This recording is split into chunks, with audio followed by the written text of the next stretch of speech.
manter os direitos já conquistados e ampliar aqueles que os trabalhadores ainda precisam conquistar.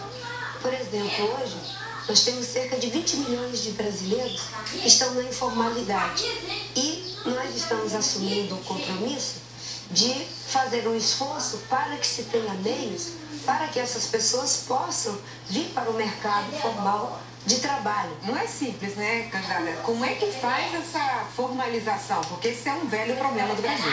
Exato, não é simples, mas nós não podemos partir do princípio de que essas pessoas devam ficar condenadas para o resto da vida a ficar na informalidade, inclusive com os seus direitos precarizados em relação à previdência. Como fazer isso? Como fazer? Por exemplo, no governo do Fernando Henrique, ele fez o processo de terceirização para as atividades MEI.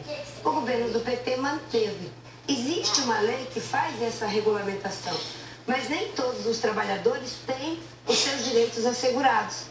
E nem todas as empresas se sentem seguras com a forma como esse processo foi estabelecido, que em muitos aspectos tem a ver com uma súmula do Supremo.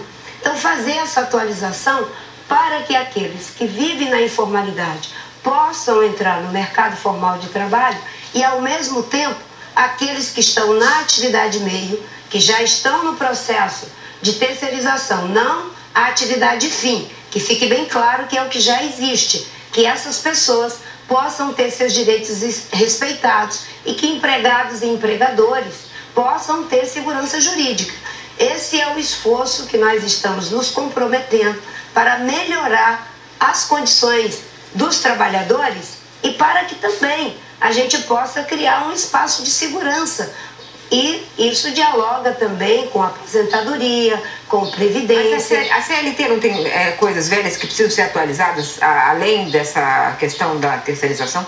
Tem outros pontos? Nós achamos que há um processo complexo em relação à CLT e que, se você vai mexer em tudo isso, cria um problema de insegurança para os trabalhadores que, a duras penas, conquistaram esses direitos. Então, a senhora vai não mexer na CLT? Nós não vamos mexer na CLT. Nós queremos fazer uma atualização para que direitos possam ser ampliados e para que aqueles aspectos que ainda não estão sendo cumpridos adequadamente possam ser cumpridos. Candidato, ainda cobrando uma definição melhor das suas propostas, é um consenso entre todos que o Brasil tem uma carga tributária muito alta e se torna a nossa indústria pouco competitiva com relação a outros países. A senhora tem dito que quer promover um desmame da indústria revendo desonerações de impostos.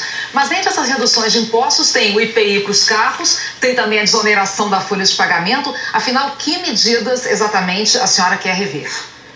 Nós sabemos que há a necessidade de incentivos para que a indústria, o emprego possam ser protegidos.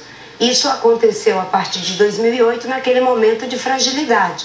O problema é que a continuação do remédio, mesmo quando o paciente já deveria ir se preparando para ter autonomia, cria uma situação de dependência.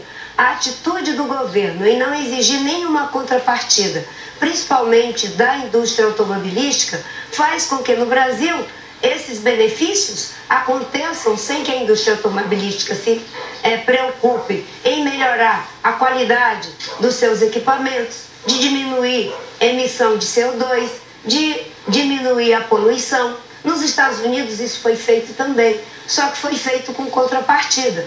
O que nós falamos foi que nós queríamos qualificar melhor esses incentivos, qualificar no sentido de que possam ter contrapartida e de que possa se ter um diálogo envolvendo também a indústria automobilística. As saídas para o transporte público de qualidade, por exemplo, não pode ser uma ação só do governo federal com a sociedade.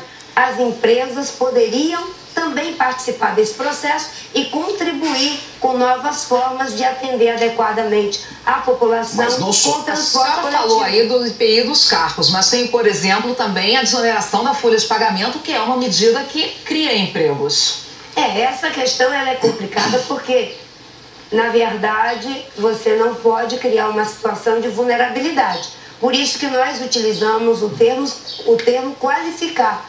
Qualificar exatamente para poder exigir contrapartidas, qualificar para que as empresas possam ter, claro que não podem ficar infinitamente dependendo dos incentivos do governo.